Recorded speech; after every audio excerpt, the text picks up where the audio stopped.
Hi, friends. Host Eric here. I was talking with famous people. Um, we just had some unrecorded talking, and it got disputionary, I guess, because well, one thing Zachary said is that I have a tendency, and he's right, to just sort of dismiss schools of thought without having even read any of it. Well, first of all, I have read Sartre. Actually, you happen to name one that I've read. Ironically, I haven't. Okay, so that is ironic because you happen to name the rare one that I've actually read, and and the rare one that you haven't read. So, um, but regardless of that, it my point is, if you have a philosophical school of some sort, like existentialism, nihilism, whatever your ism is, if nobody can explain it to me in a way that withstands my scrutiny, and granted, maybe your perfectly sensible, logical, and easy to explain system, everybody in the world is just butchering the fuck out of it. It's possible, but at this point, I'm beginning to think there's not a lot there, probably, except a lot of fancy words expressing some basic ideas one way or the other.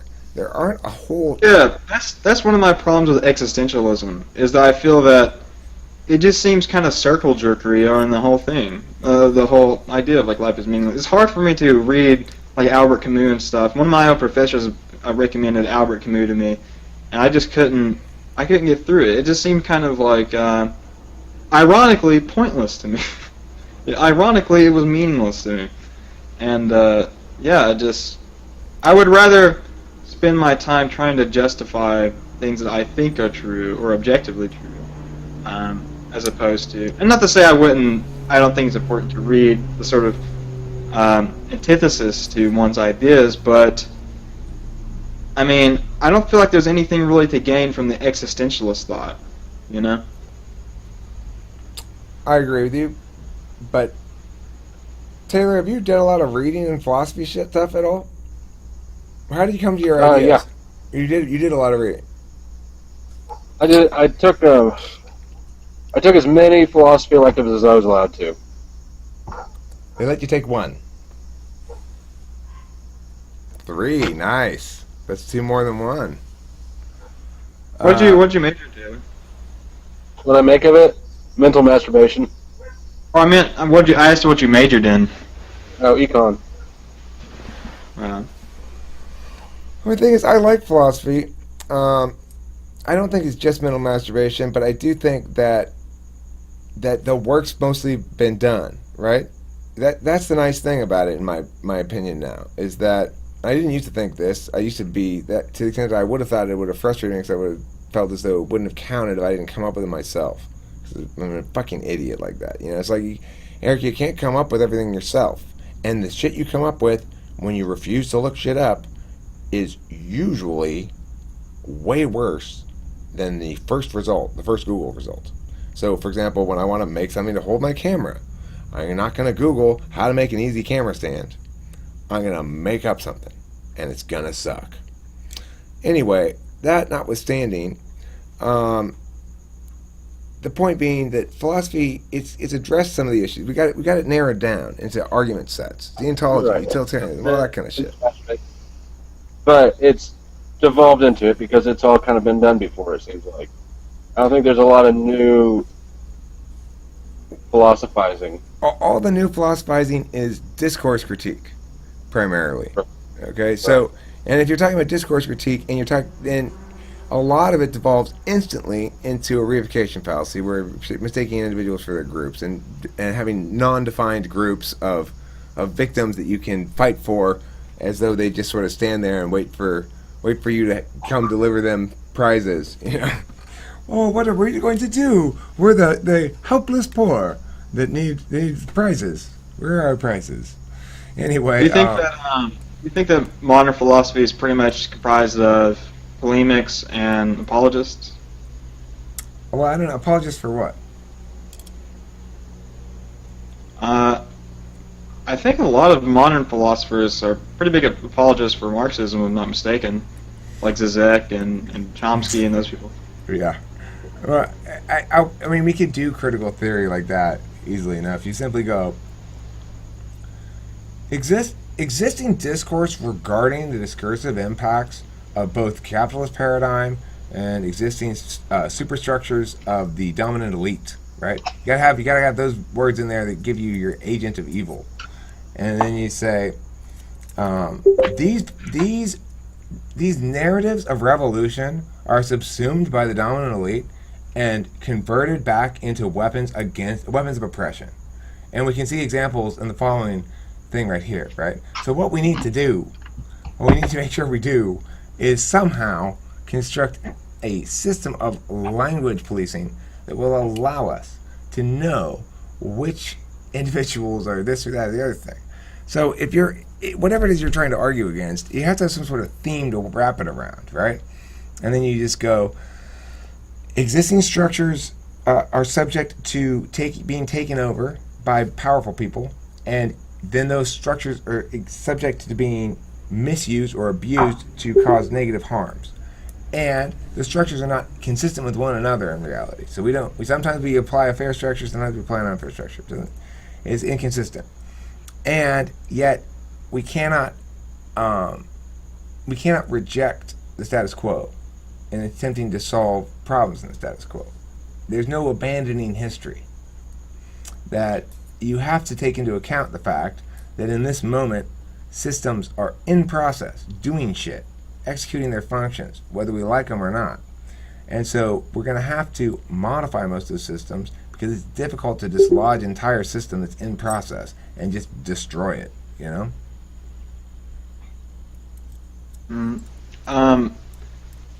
So considering that you guys think that, now like most of it's been done, now it's just like a circle jerk, do you think that the sort of finishing mark of what is done, I guess you object to something like historicism, right? Which it's pretty much just like every progression is just necessary. It's onward to something that our progressions of thought and everything is aiming towards something, and we haven't got there yet, but eventually we will. Yeah, I like that model. I like that. Do you like historicism? But I thought you said that most of it's already done. Most of it, not all of it. I think this is the last stage right here. It's actually getting the technology in place where individuals who are able to do critical reasoning and explore things, and having the internet right there to provide new juice. Like when I read that meta rationalism stuff, I thought, okay, there's actually certain term that's associated with an expression that says we need a meta framework that encompasses everything, that explains to the rationalist how and why it makes sense to engage in counterintuitive things to the rationalist, namely faith behaviors. Like I was talking with Zargas today. This guy Zargas, he said he's a nihilist, and he says there's no meaning, and he basically expressed the nihilist position more or less in the comment. And then I made a video that says Zargas should pray to God. I think is what it's titled. Zargas should pray to God. Oh yeah, I saw that. Okay, so you watched that video? That one is an example of the need for a bridge between a meaning-centric universe, which affixes weight to specific meanings, and a process-centric universe, which affixes weight to the relationship between meanings on a larger frame. So it doesn't. So if you are a principalist, presumably it doesn't matter that this particular application of the principle produced something that's objectively unfair, because you have to protect the integrity of the system, right? You protect the integrity of the mechanism. That's the rationalist perspective. That's the you might say strict systemsist perspective.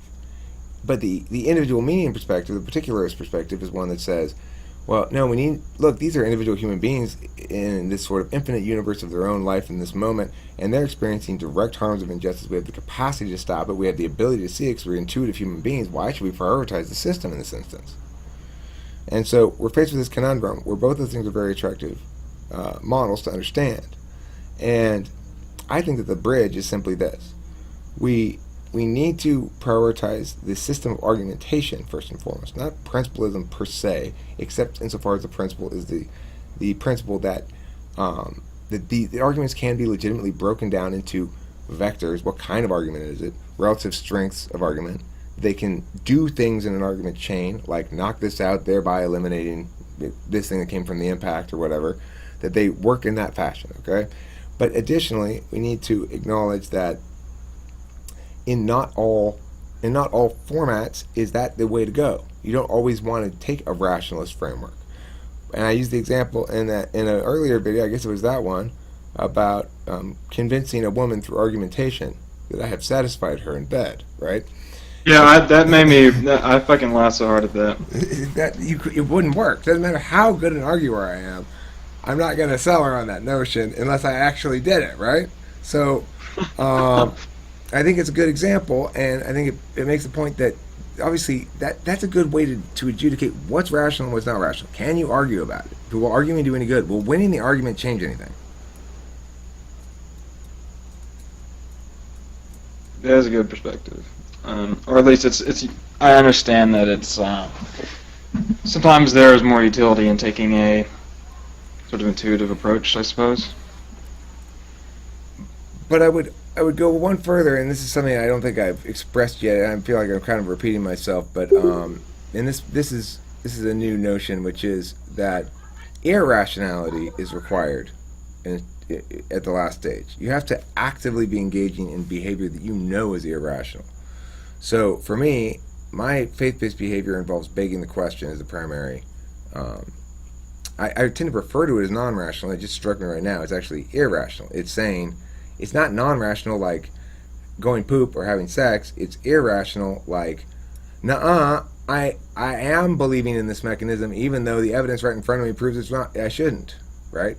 So if I'm saying, oh, God wants me to go over there and something's going to happen, and then nothing happens, but then I go over someplace else, and then something that happens there or something, I just beg the question and go, aha, well, what he really meant was for me to go there first and then to go there. Now I see his grand plan. It's easy to do that if you want to follow through on the process. At this point in my life, I don't think I have to really go through that stage anymore. I just ignore the thing that was a miss. It's intentional confirmation bias. What's an example of you engaging in that? Well, like whenever I think of all the possible intended meanings from God for a given act, like the day I got slapped by the driver, what was God trying to tell me, right? And I mean that's a perfect example where it's easy to just go ahead and just leap at that magical thinking. You're driving, you're doing nothing's happening, and all of a sudden this big fucking Marine comes out of his car and walks up to you and slaps you and causes you to be delayed an hour.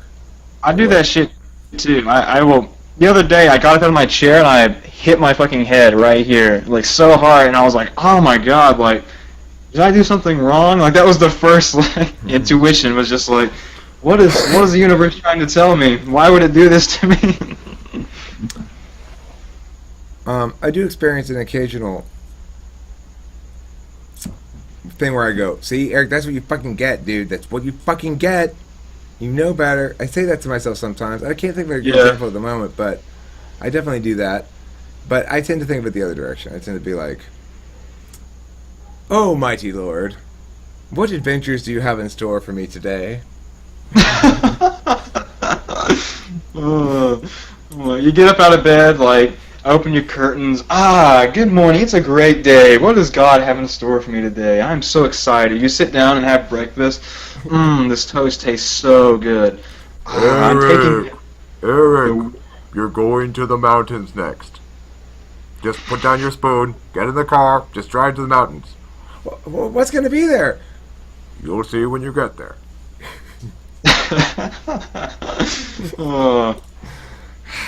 Okay, well, guess I'll find out. That'd be cool if you could get it to go like that. If you could believe it so hard that it sounded just like God was talking through your ceiling. Can anybody believe it that hard? Be some sort of schizophrenic at that point, I think.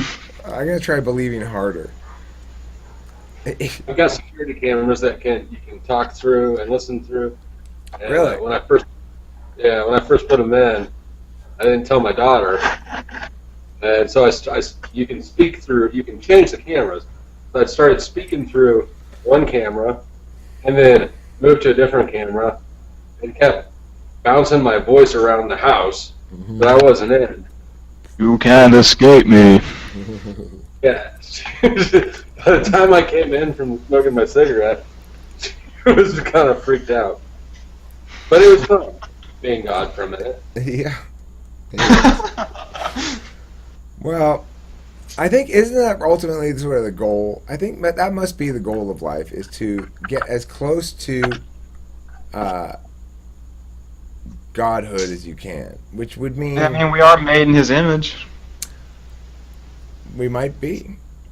Maybe since we're the images of God, perhaps the purpose is to add meaning behind the image, right? To fill all those other parts. Who looks most like God? We don't all look the same. We're all sort of look like God. Who looks most like God?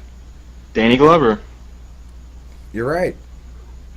How did you get it? How did you get it in the first guess? Wow, I didn't even think about that. It's obvious. Take now one you look at say Danny it. Glover, and that's just like, I feel my heart fill up with just, you know that guy's God. He has to be. Sounds like that. He has like some questionable political views, but he's God. I mean, It looks like just like him. Spit an image. looks just like him. I've got the Looks like a duck, quacks like a duck. Taylor, That's all. thoughts? none. Okay. Well, then let's end this video.